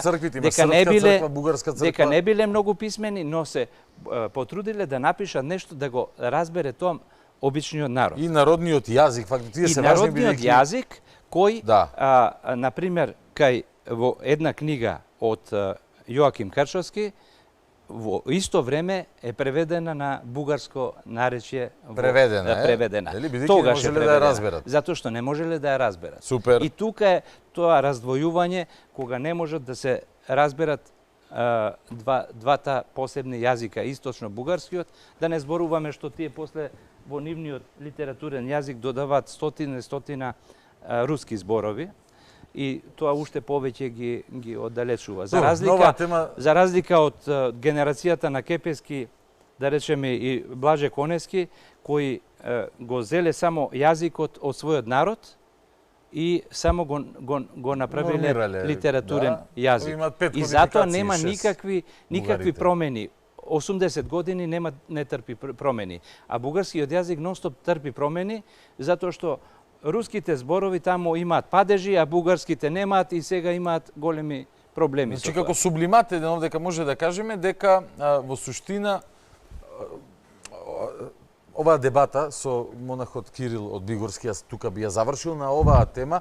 Се надевам дека некои работи му станале појасни нему или на луѓето кои што не им била јасна книгата на Печинови. Зборувавме за Миладиновци, Жинзифови и така натака, го објаснувавме контекстот. Може за секој од овие точки посебна емисија да се прави. Ние и понатака ќе се навраќаме и ќе коментираме нешто. Но во суштина клучно важно е секој еден пишан документ да се влезе во неговата во неговиот контекст за да се свати неговата суштина. Не да се прочита вулгар и да речеш тоа е бугарско, бидејќи не знам, ако за 100 години некој формира мала територија нарече Ромеја, тоаш може да каже дека нели пола планета била негова затоа што така е, едноставно многу си дозволија, за жал и многу наши политичари стана експерти по историја. Ќе прочита 1, 2, 10 книги, 20, 30, тоа не е доволно.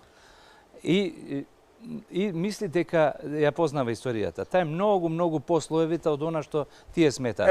Јас кога дипломирав историја, јас фактички ништо не знаев. Те разбирам, да. Следните 30 години, кога почнав да читам шлепери со литература и во архивот и во меѓу документите, сум 30 години и со книги, тогаш дознав дека ништо не знам, уствари, нели, она, кога гледаш дека многу по-комплексно од она што сметаме ние дека е. Сакам овде малку да те изненадам, ќе одземам само 1 минута со ова. Режија, отворете, пуштете го мојот лаптоп. Замисли оваа книга да се нашла во, пример, Бигорскиот манастир, колку ќе бил збунет монахот Кирил. Ова се вика Царственик или Историја болгарскаја. Автор е Христаки Павлович, кој што на база на историјата на Бугарија на Паиси Хилендарски ја прави оваа книга, која што е една сериозна фикција. Ке ве однеса, но и овие книги биле шетани тука и разнесувани од мисионери. Сега Миладинов немал Википедија или не знам Народна универзитетска библиотека па да оди да истражува и така натака. Туку, нели, стипендистот ги слуша неговите учители како што ќе му кажат, нели, во одреден период. Понатаму нештата се менуваат, ќе видиме и за тоа. Но ова што сакам да ти го покажам. Ова има список на бугарските кралеви. Врска нема, значи тотална фикција. Не знам ни дали го тешко и да се измисли, ама еден од бугарските кралеви е Перун. И вика, во истото негово време, во времето на Перун, бугарскиот цар, се роди Александар Македонски. Кога порасне стана маж Александар, во суштина... Од Филипа. Даде од... Ево го. Подигна бој против Перуна и нави Перуну и уби го. Значи, Александар го убил Перун, бугарскиот цар, ама има поинтересно. Двата негови синови ги заробил со сета негова војска. И така, целата Бугарија по смртта на Перун, значи во време на Александар, целата Бугарија, остана под власт на Александар. И внимавај сега, двата синови на Перун, кои ги одведе Александар како плен, ги направи кнезови во своето царство и замина со нив и ја победи и ја освои Индија, нели, и други многу царства. И кога се вратија, синовите на Перун, бугаринот, пошто добро војувале, побарале од Александар да им дајте едно парче земја. И така, видиш кој нас не предал. Александар им ја даде Македонија. Да. Извини се, ти си историчар, ама оваа книга ја шетале по Балканите и некој денес ја вреднува Христаки Павлович дека направил некакво си многу важно. Некој ќе учи од ова, ти викам, замисли нашето ново пријателче монахот Кирил да дојде до оваа книга, колку пак ќе се збуни, ако не размисли дека ова се глупости пишувани и дека не постои држава царство Бугарија со крал Перун во време на Александар, како што ти објасни преку само едно писмо од Кирил Печинович. Но доволно време мислам му посветивме. Да, доволно време посветивме. Мислам дека е време да одиме на изворите. Тоа што и голем дел од нашите гледачи најмногу уживаат, конкретни документи, слики, цитати и така. Мој лаптоп режија и следете ме. Започнуваме со изворите, за се тоа што до сега го говоревме. Ајде објасни ми се што е ова Симен 1805 година. Се западне. Ова е географска карта на Турско царство, изработена на германски јазик, 1817 година. Ево вака зумирам. Да, ете, Овде буквата Ма ја гледаме. Ма во легендата. Во легендата Ма, ево ја, Македонијен. Да. Тука имаме бугариен, сербиен, босниен и така натака и така. Вакви мапи уште од 15 век до 19 се цитирани во книгата преку 130, благодарејќи најмногу на еден голем ентузијаст географ Илија Петрушевски, му се заблагодарувам во оваа прилика, кој ги собрал сите мапи во Европа издадени во кои Македонија се представува. Меѓутоа, во тие, меѓу нив има и три кои го истакнуваат и етнографски мапи се. Го истакнуваат посебноста на македонските Словени во тие мапи. Така што ова е само едно пример, парче, од оние. Еден западен поглед да видиме на овој регион. Ево овде уште ние имаме географско-историска карта на Турција 1820 година. Нели цело време зборуваме за периодот кога веќе ова е пред оној период во Русија да се крои новиот лик на Балканот, односно Бугарија како земја на нивни протежеа, нешто што кулминира, односно декулминира со Сан Стефано и така натака. Но кажуваме на самиот старт дека, нели, тие политики влечат до ден денес. Ние денес ги гледаме последиците на тие политики, бидејќи задоеноста со тие митови и легенди или напишани истории во функција на една империја, денес си го слават истиот тој Сан Стефано и тврдат дека нас не измислил Тито. Ете, таму е 1820 година, повторно Македонија е обележена, без оглед на тоа дали... Другарот Тито можно ли е да...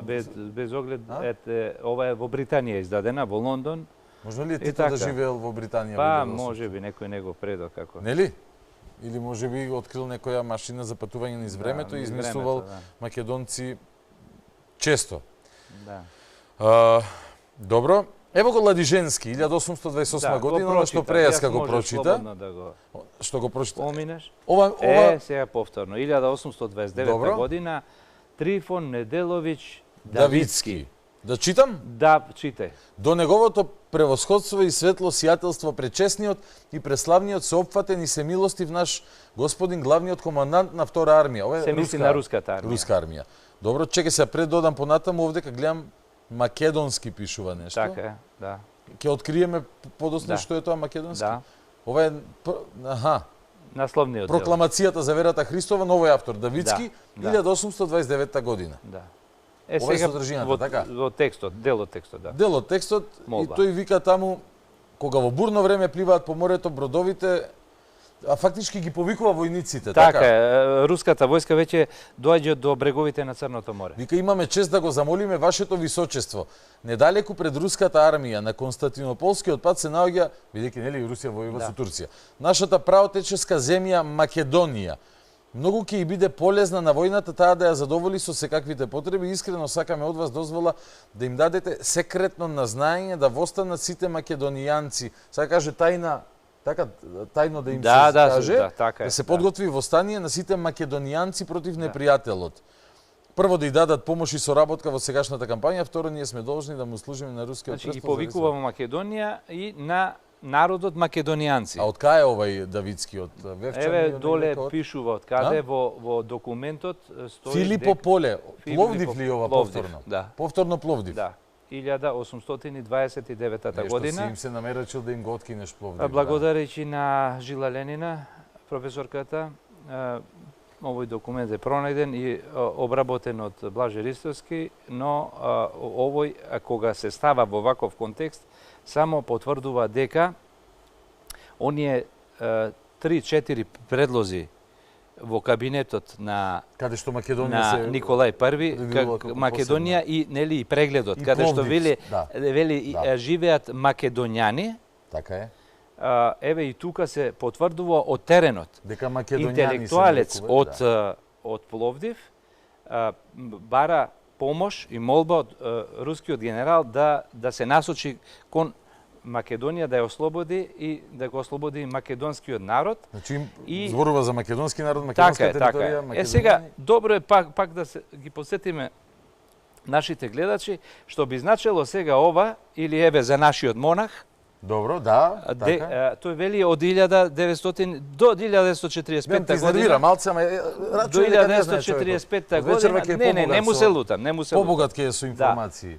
Не му се лутам и на неговите братија и на сите таму кои се треба малку посериозно да во Бигорски што не гледаат сега.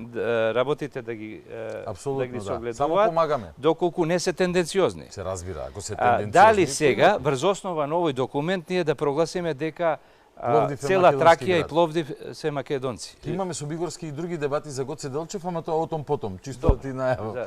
Еве, да речеме, ова нека ни служи овој документ. 1837 година. Ова е исто во руските архиви се наоѓа. Значи, не е создаден во Македонија. Не е скопски фалсификат. Не е скопски Сигурен си? Јас мислам дека посигурен не можеме. 1837 година Џон Фокс.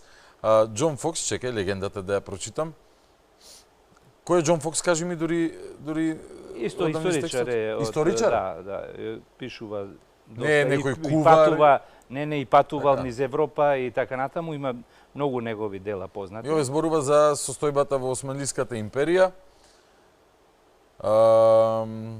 Султанот им штетел долго. Имаме грци, бугари, срби и македонци, еве ги. Bulgarians, Serbians, Macedonians, Greeks.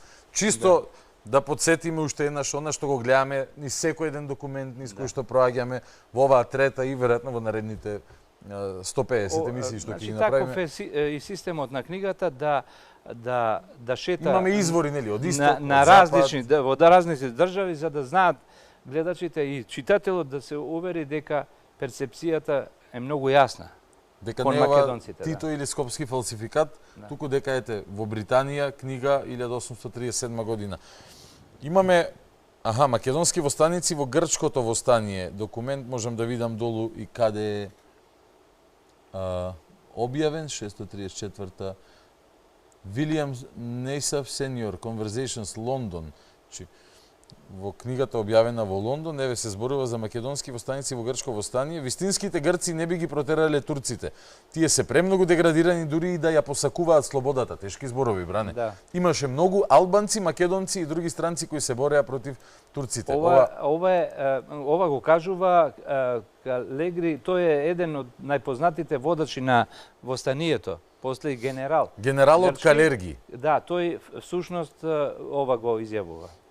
Во ова списание, доле што го прочита, да. Во списанието долу. Ова можеби е чудно на некој кој што, на некој на возраст од 15 до 20 години сега, кој што живеел, но не толку многу со македонско-грчкото прашање, а еве последниве години гледа луѓе како се ужасуваат од антика и така натака, а ти прееска овдека презентираше грчки предлог од 1829 година за независна Македонија, ја што грците се там долу в Пелопонешко и не ни помислуваат на Македонија. Тоа се фактите. Мислам, за нас можеби е добро што сите овие архивски материјали и книги се создавале во други држави и се чуваат таму. Иначе овдека грците би ги уништиле, веројатно, така? Па тоа се случувало. А и сите кои доаѓале од овде земале по нешто и носеле, а некои уништувале. Например, овие познати се грчките владици и тој Антим што го спомнавме, тој палил се што ќе најде старословенски записи. Да, се грел. Многу згодно. 1843 година Чезаре Канту зборува за Европа, значи Македони, албанези, булгари, сервијани. Така е. Еве ова е Италија. Италија, добро, одлично. А зборува за периодот 1270-1300. Така е. Одиме ние поназад од кај што почнавме да... Да, меѓутоа е ставено во контекст на времето кога го напишал историјата. Разбирам. Тоа не е сосема доволно, значи тој така е. А тој нормално се базира на документите кои ги читавме ние претходно. Точно. Значи тој читал литература која сега извини, малце повторно ќе го прекршиме преспанскиот договор, што ми е мене омилена тема, но овде гледам 1845 година. Атанас Македонец во својата книга Предскажувањата на голем Александар, печатена во Венеција, во предговорот пишува за својата татковина. Исчом ова ракопис мојот предсказање на голем Александар и чини многу голем збор за негојата многу милостлива патрида Македонија. Јас, слугата на Христа од истата земја, со тој големиот човек сторив нијат со помош на Свети Дух да го правам терџуме. Што е терџуме? Терџуме договор. Договор. И на јазиците што се зборуваат на мојата патрида. Ова е интегрално пренесено, нели? Да. Ова не ми личи баш на бугарски јазик. Морам да забележам. Да, доколку...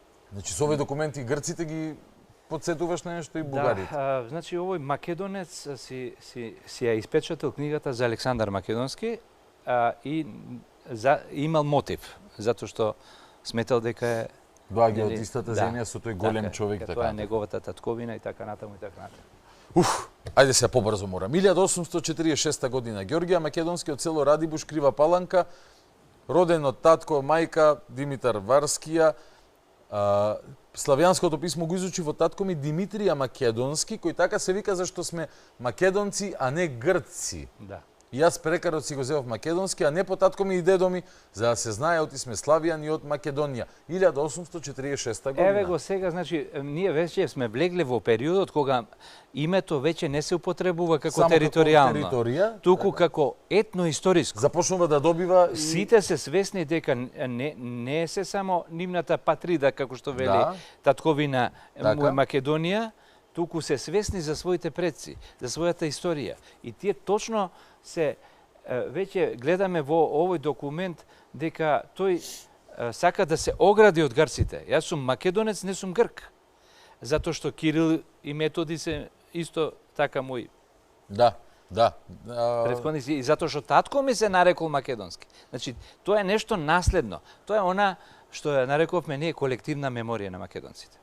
Понатаму? Виктор Григорович го имам тука, 1848 година. Ти преска го спомна, добре, уште еднаш да се подсетиме. Ова е пратеникот на Јури Венелин. Да, овде е цитатот него. Јури Венелин е русинот кој што ја пишува бугарската историја. Во 1829 Ова е наследник, ученик, него, студент, да речем, ајде. Неговиот студент кој што на терен дошол тука да бара македонски интелектуалци за да ги побугари, бидејќи било руски интерес, вели: во сите посетени краишта јас немам чуено други имиња, освен на Александар Велики и на Марка Кралевиќа. И едниот и другиот живеат во споменот на народот во мощни обобштени ликови. Споменот на Александар Велики изгледа е повеќе затврден кај народот, зашто често оние што го изговараат неговото име не можат поинаку да го објаснат неговиот лик, туку се повикуваат на даскалите, учителите што имаат книги за тоа. Си говори, мислам, доволно самото за себе. Да, нема потреба. Се разочарал малце тука на терен, изгледа што како не им текнало Александар да го кажат дека е фала му што го запишал тоа. Да е жив и здрав. 1851 година Цариградски весник за јазикот на Јордан Хаджи Константинов Џинот, уште еден преродбеник, кој е различен и неразбирлив за бугарите и обратно. Во коментарот на весникот пишува: колку за јазикот на господин Јордана, секој може да види зошто е толку различен од нашиот писмен и говорен јазик. Така што кој прв пат ќе го прочита и ќе му се види не толку разбирлив, туку и сосема разнороден. Разнороден, значи од два различни рода. И на вистина вика тој јазик, ако и да се покажува бугарски, смисол дури да го нарекуваш бугарски, неговата материја, како и на нашиот, е земена исто така од црковниот пишен јазик по видот, меѓутоа, тоест по изговорот на зборовите и пишувањето, толку својства и особености има, така што полесно може да го говори прво еден туѓопленик. Готово, се е кажано. Значи, ова го пишуваат бугарски весници. Ова е во бугарски весник објавено. Да, во бугарски весници, значи нивни современици. Тие не сакаат, значи имаат една таков отпор кон македонските преродбеници кои нели сега ги учат бугарите како бугарски, значи има една дискрепанца голема во сваќањето на македонските преродбеници од бугарите во 19 век и денешните бугари. Во суштина преку примерот на јазикот може да видиме што значело. Од вика, дури да го наречеме бугарски, не е тоа бугарски, тоа сосема различно од другиот. Друго, вика, припаѓа на друго племе. Односно, дури и Русија да ги нарекува македонците бугари, некои од нив да се именуваат така во одреден период. Се именували како елини, Парличев бил право елин, па и бугарските се нарекувале елини. Бугарите се нарекувале елини. Па грците не им велат, вие сте елини, еве, сите признавале бугарските преродбеници дека се чувствувале како елини. Но примерот со јазикот кажува дека се работи за два различни ентитети. Те молам продолжи со читањето веднаш тука, на каков јазик говорел Григор Прличев 1867 година. Еве тоа што го напаѓаат. Кој бугарите не го разбират и го напаѓаат. Аха. Како ние ќе угасиме жедоста наша? Како ние ќе разбериме светеното писание? Како не думаме оти со елинскиот јазик не може да бидит напредија у нас? Како не думаме оти елинскиот јазик е најмочен од сите јазици и оти сака 20 години учение? Не е ли слепотија голема да ги слушате децата ваши да ви пеат грцки, та ни тие да не разбервет, та ни вие да разбервите? Као ќе дајте одговор пред Господа, вие што си ослепивте чедата ваши со јазик чужди, мртов и најмочен. Така. Јас сум школуван за да го процитирам. Така е, да, нешто многу ти оди. Да, за дивно чудо мојот сограѓанин Григор Прличев говорил на јазик кој што бугарите не го разбирале. 1850 година, одиме повторно на запад. Не изнашета бране вака со извори, али фала ти, мене ми е супер да го наблюдувам целиот свет низ призма на вистината. Патувања во Европска Турција имаме Босна, Србија, Бугарија, Македонија и така натака и Грција. Чисто по 1765 пат, и ќе повториме уште 7000 пати, не е проблем, дека Македонија сите ја гледаат како различна и од Бугарија, и од Србија, и од Грција. Ако пропуштам нешто, те молам. Добро, ова е подосна во текстот, повторно имаме Македонија, Macedonians. Во US Magazine е ова цитирано. Добро, Руска Бесарабија. Јохан фон Хан, 1854 година. Кој е Јохан фон Хан? Тој е германски албанолог, се занимава со историјата, културата и јазикот и се смета за еден од најголемите, ако не и најголем експерт за албанолог во тоа време. Ова експертов што вика? И тој нормално ги проучува и соседните народи. Вика современите македонци се антички староседелци на Балканот. Тие таму постоеле како посебна словенска група, како резултат на изолација од другите словенски групи и подолг историски период ги спасиле најархаичните форми на античкиот словенски јазик, што го користеле пелазгите, венетите, готите, сарматите, тракиците, трибалите. За античките словени, ево, така можеме да кажем колоквијално, една посебна емисија може да посветиме на прашања кои што се отвараат кога човек се труди и работи историја како што треба да се работи историја. Сигурно имаш бројни дилеми кои што можеби некој пат ќе се разбистрат. Сигурно. Како и да е, кога се вака поставени на едно место, документите веќе ни даваат една сосема друга слика за нашите предци. Оние познати теории. А нашиот проблем на нашата генерација и на нашите политичари е тоа дека всушност ништо не знаеме колку нашите предци знаеле. И секогаш ние почнуваме од нас. И претходно ништо немало. Еве ги и кутрите монаси од 45 година што кажува, еве ме мотивираше сега, ќе им подарам 3 книги за библиотеката во манастирот. Разбирам зашто ти изнервира толку, ама јас го знам одамна ова бране. Се надевам, бидејќи се гледа дека се љубители на книги, на читање, се надевам дека ќе ја прочитаат и оваа книга и може и да поразговараме за неа. Сега многу брзо ќе одиме, бидејќи време никој пат немаме доволно. Да, така е. Ама не знам има емисии. Има емисии, да. Ајде вака, само ќе одам, дајте фокус на мој лаптоп. Ќе одам и ќе селектирам она што сметам дека е најважно за спомнување. Еве уште еден западен извор, Абрези, кој што овдека кога ќе зумираме вака убаво се гледа Albanians, Macedonians, Serbians. Ова, ево ги, Macedonians. Досадно може да ви стане, меѓутоа сетете се дека некој ден денес негира дека ние постоиме. Ова е поединци и групи македонци кои што нарачувале книги 50-70 години на 19 век. Во кнежеството Србија. Во кнежевство Србија. Интересни се книгата број 7. Извесен Ѓорѓе Чирич Пирочанац ја нарачал историја на Александар Великог цара Македонског. Се интересирале мајко му стара. И овие македончеви браќата се ова? Да, сега тука најмногу има кои се македонци, се представуваат, гледате, болдирани се. Теодор Којунџија македонац. Сите што работеле, учеле таму. Димитрije Георгиевич, родум македонец. Јован Константиновиќ, родум македонец. Некој пирочанец, некој смедерец, ама најмногу македонци има. Да.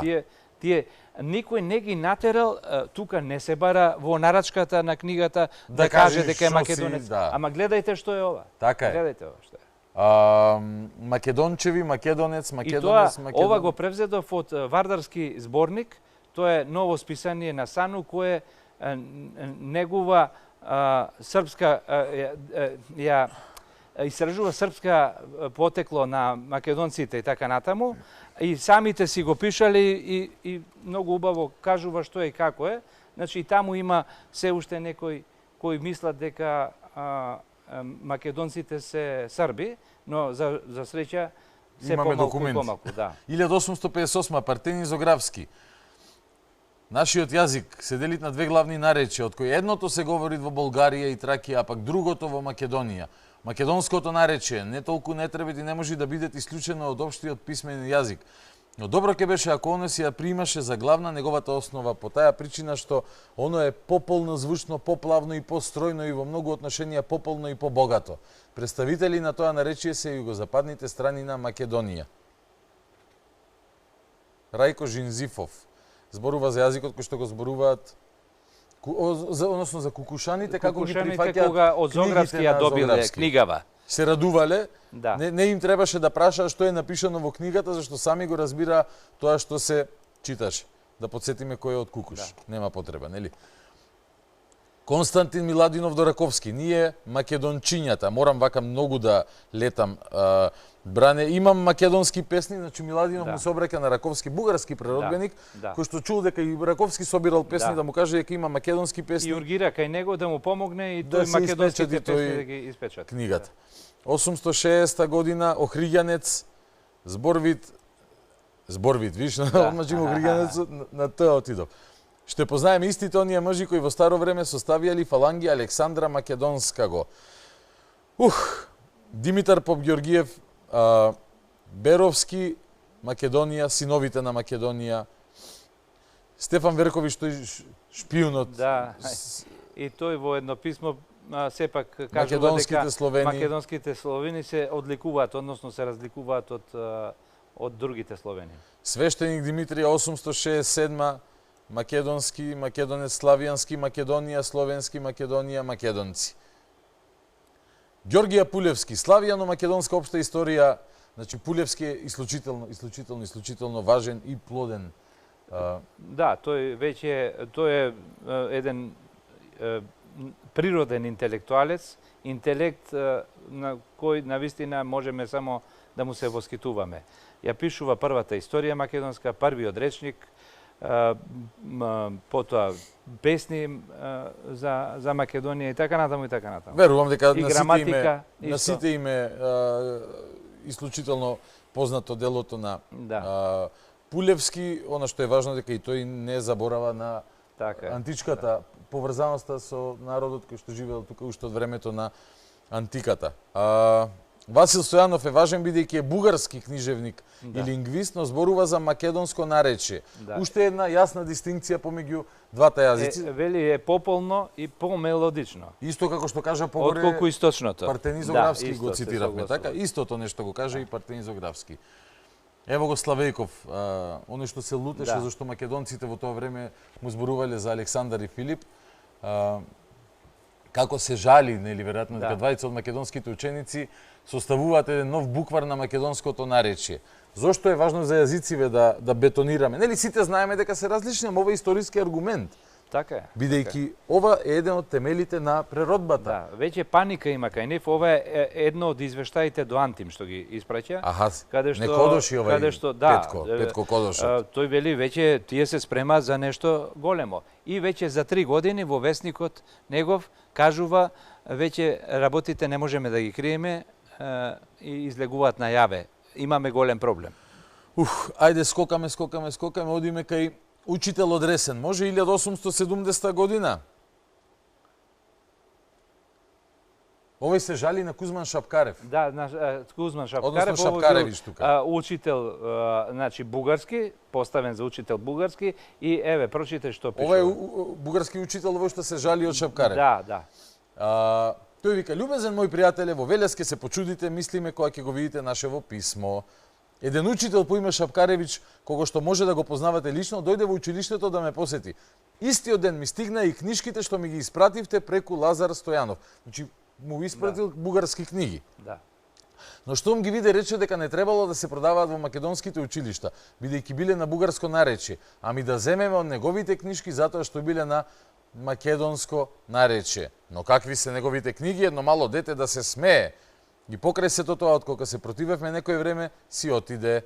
Отишол кај старешините на нашиот град и им рекол да ги запрат тие книжки да не се продаваат во училиштето. Поентата е дека Шапкарев, како и го да... Сега овде мислам има за него коментар од весникот бугарски. 1870 година. Ова е весник Право. Јас читам, да. Тој беден учител во Кукуш ја напушта службата, кога ќе му текне и оди од град во град во крстоносен поход против книгите напишани на бугарски јазик во Охрид. Неговите први зборови биле полни со омраза кон се што е бугарско.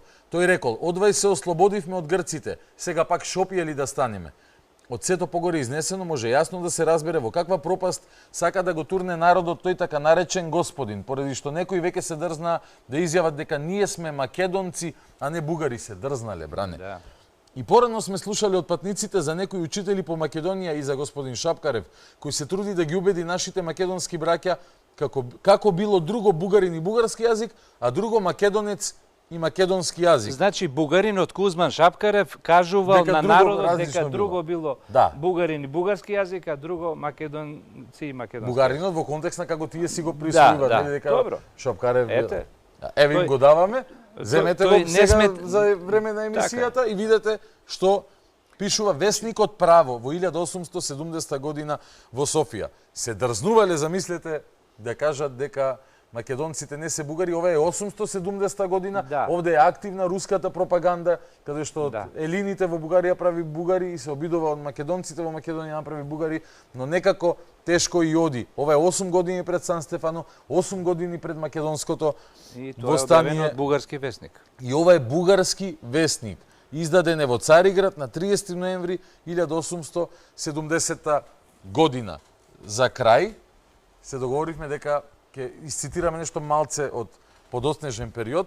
Пред да го лоцирам само на компјутерот, Бране, ќе ни објасниш ли што на крај ќе прокоментираме каков документ? Во книгата, кога влезе во печат и токму на таа страница, решив да вметнам уште еден документ кој не одговара хронолошки, ама веќе беше во печат. Веќе во печат и морав да тука во второто издание го има, да го менувам тоа.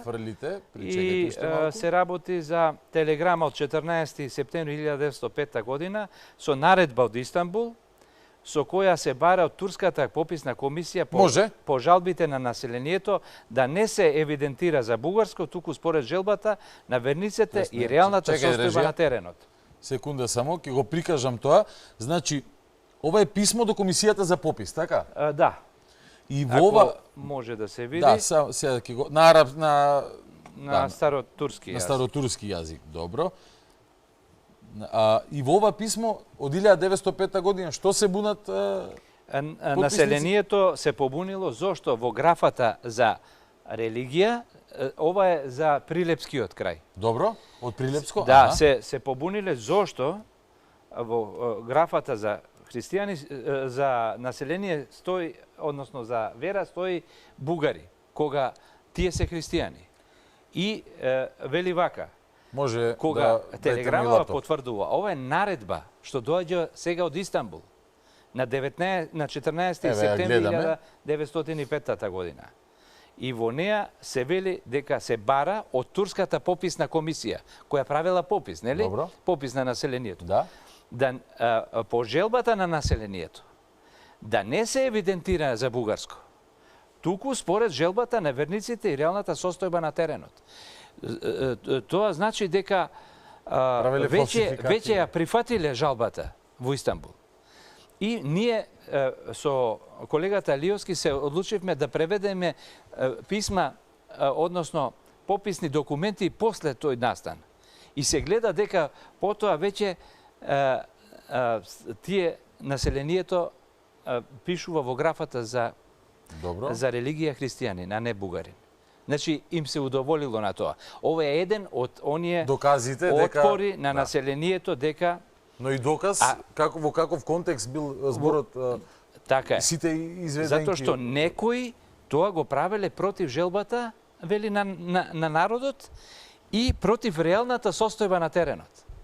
Значи, најверојатно е притисокот на екзархијата тука, 905 Така, година. Нема како кој што друг. во 965 бил притисокот на власта на Тодор Живков во Пиринска Македонија и така натака. Бране, мораме да завршуваме. Да. Нека остане нешто и за читање. Тоа за книгата, знаете сите, ова ремек дело, побрајте го по книжарите околу вас, доколку не умеете, ако најдете, обратете ми се на Facebook, ќе се потрудам да ви помогнам, да ви посочам во кои книжари може да се набави врвната книга Македонци милениумски сведоштва за идентитетското име на Бране Светозаревич.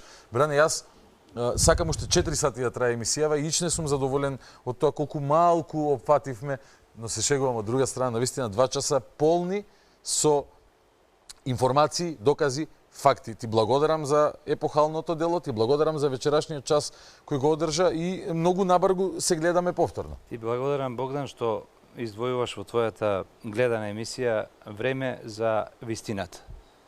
Не за мене, туку за целиот македонски народ и за сите македонци кои се во светот. Ги има околу 3 милиони кои се чувствуваат национално македонци и треба да ги испочитуваме, а не да трчаат некои по поединци кои се затепале некаде и прават циркузи. Тоа не е репер на еден народ и една нација. Затоа ти благодарам многу што еве и на Алфа телевизија што отстапува време за да слушнеме и нешто друго.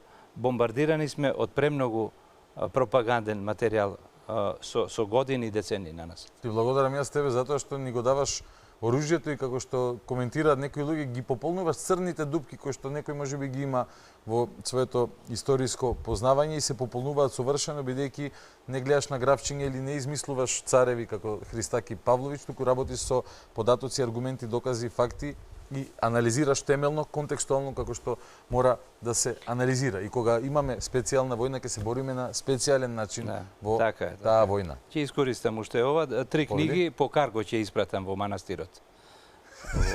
На Бигорскиот манастир. Извини, уште еднаш што ти го пуштив, ама јас сакам... Треба, луѓето треба, имаат библиотека велелепна. Да, греото е да не ги знаат фактите. И колку и нешто да звучи некому грдо, некогаш добро е да се соочиме, за да ги надминеме состојбите, ако целта е искрено да се знаат фактите и податоците. Професор доктор Бранислав Светозаревич, фала многу уште еднашка на дијалектот на Григор Приличев. Фала ви вас што останавте со нас до самиот крај. Ви благодарам на честа што ни ја правите. Се надевам дека уживавте. Се гледаме утре по 22:30. До тогаш.